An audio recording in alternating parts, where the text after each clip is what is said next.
శ్రీ గురుచరిత్ర 46వ అధ్యాయం. శ్రీ గణేశాయ నమ. శ్రీ సరస్వత్యే నమ. శ్రీ గురుభ్యో నమ. హరి ఓం. నామధారకుడు.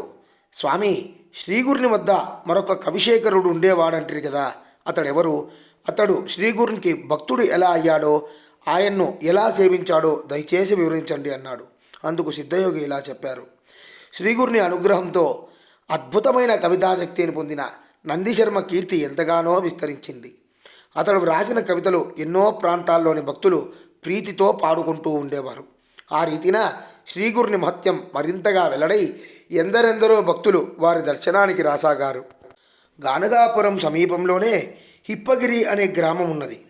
ఒకసారి ఆ గ్రామం నుండి కొందరు భక్తులు శ్రీగురుని దర్శనానికి వచ్చారు. వారు ఆయనకు పాదపూజలు చేసుకోదలిచి ఆయనను ప్రార్థించి ఎలాగో ఆయన్ను ఒప్పించి మేళతాళాలతో ఊరేగిస్తూ తమ గ్రామానికి తీసుకువెళ్లారు. వారి రాక ఆ గ్రామంలో గొప్ప ఉత్సవంగా జరిగింది. ఒక్కొక్కరు ఎంతో భక్తి శ్రద్ధలతో శాస్త్రోక్తంగా ఆయనకు పాదపూజలు చేసుకున్నారు. ఆ ఊరిలో ఒక శివాలయం ఉన్నది. అందులోని శివుని పేరు కల్లేశ్వరుడు. ఆ ఊళ్ళోనే నరకేసరి అనే ఒక బ్రాహ్మణుడు ఉండేవాడు. అతడు మంచి కవి, శివభక్తుడు కూడా. అతడు నిత్యము కల్లేశ్వరుని స్తుతిస్తూ పంచపద్య మణిమాలను వ్రాసి కల్లేశ్వరునికి సమర్పించుకునేవాడు. అతడు ఆ శివునికి తప్ప మరి ఏ దేవతలకు నమస్కరించేవాడు కాదు, మరి ఏ దేవతను స్తుతించేవాడు కాదు. అతడు ఒకరోజు శ్రీగురుని గురించి నందిశర్మ చేసిన స్తోత్రం విని ఇతని కవిత్వం ఉత్తమంగా ఉన్నది, అయినప్పటికీ ఇది కేవలం నరస్తుతే గనక పనికిరాదు అని తలచాడు.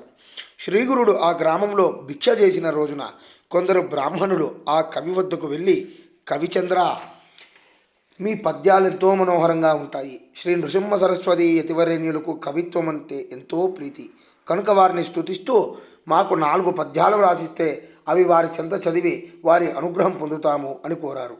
నరకేసరి, అయ్యా, అది నా వల్ల కాదు. కల్లేశ్వరునికి తప్ప మరి ఏ దేవతను నేను స్తుతించను. ఆయన సేవకే నా యొక్క కవితను అంకితం చేసుకున్నాను. అటువంటప్పుడు కేవలం ఒక మానవ మాతృడైన సన్యాసిని నా కవితతో ఎలా స్తుతించేది అని చెప్పాడు.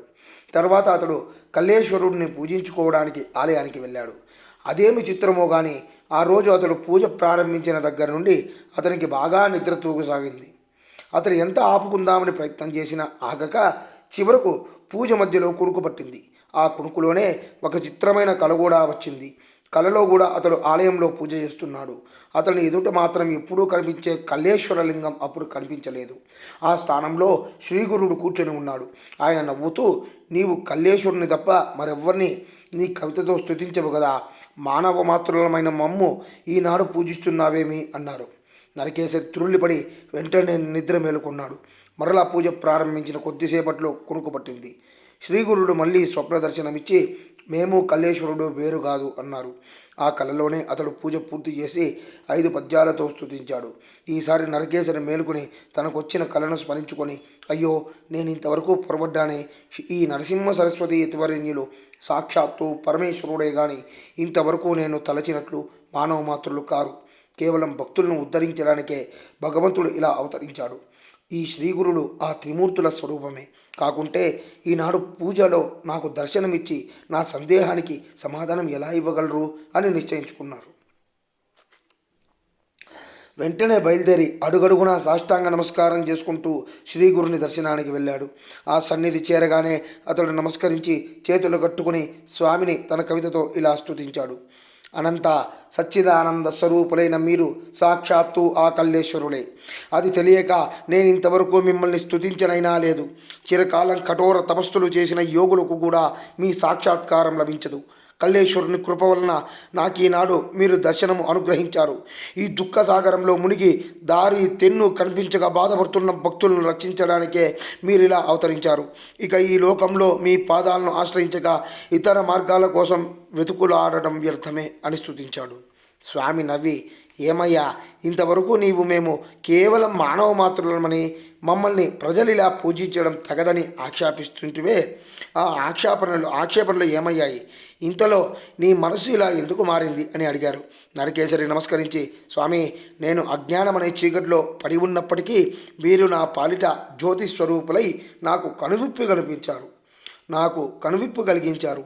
ఇంతకాలం నేను శ్రీ కల్లేశ్వరునికి చేసిన పూజలు ఫలించి ఈనాడు నాకు మీ పాదసేవ లభించింది అని తనకు కలిగిన దివ్యానుభవం ఆయనకు విన్నవించుకుంటాడు. అప్పుడు ఆయన్ను పూజించి స్తుతించి తనను శిష్యునిగా స్వీకరించి అనుగ్రహించమని వేడుకున్నాడు. నీ అభీష్టాలన్నీ నెరవేరుగాక అని శ్రీగురుడు ఆశీర్వదించారు. నరకేసరి ఎల్లప్పుడూ వారి చింతనే ఉండదలిచాడని కోరాడు. శ్రీగురుడు ఈ కల్లేశ్వరుడు పరమశ్రేష్ఠుడు, ఆయనంటే మాకెంతో ప్రీతి కనుక మేమెప్పుడూ ఆ రూపంలో ఇప్పగిరిలో ఉంటాము. కనుక నీవు ఎప్పటి వలె నీవు అక్కడనే ఆ రూపంలో ఉన్న మమ్మల్ని పూజిస్తూ ఉండు అని ఆదేశించాడు. కానీ అతడు త్రిమూర్తి స్వరూపుడుగా అవతరించిన శ్రీగురుని రూపాన్నే సేవించుకోవాలని ఉన్నదని మరీ మరీ ప్రార్థించిన మీదట స్వామి అంగీకరించారు. అప్పటి నుండి నరకేసరి నిత్యము తాను ఆలయంలో కల్లేశ్వరుని పూజించినట్లే శ్రీగురుని కూడా పూజిస్తూ ఆయన్ను పంచరత్నాలతో స్తుతిస్తూ ఉండేవాడు. నామధారక శ్రీగురుని అనుగ్రహం వల్ల ఇలా మారిన వారు ఎందరో కదా. శ్రీ దత్తాయ గురవే నమ. శ్రీ శ్రీపాద శ్రీవల్లభాయ నమ. శ్రీ నృసింహ సరస్వత్యే నమ. ఇది శ్రీ గురుచరిత్ర 46వ అధ్యాయం సమాప్తం. జై గురుదత్త.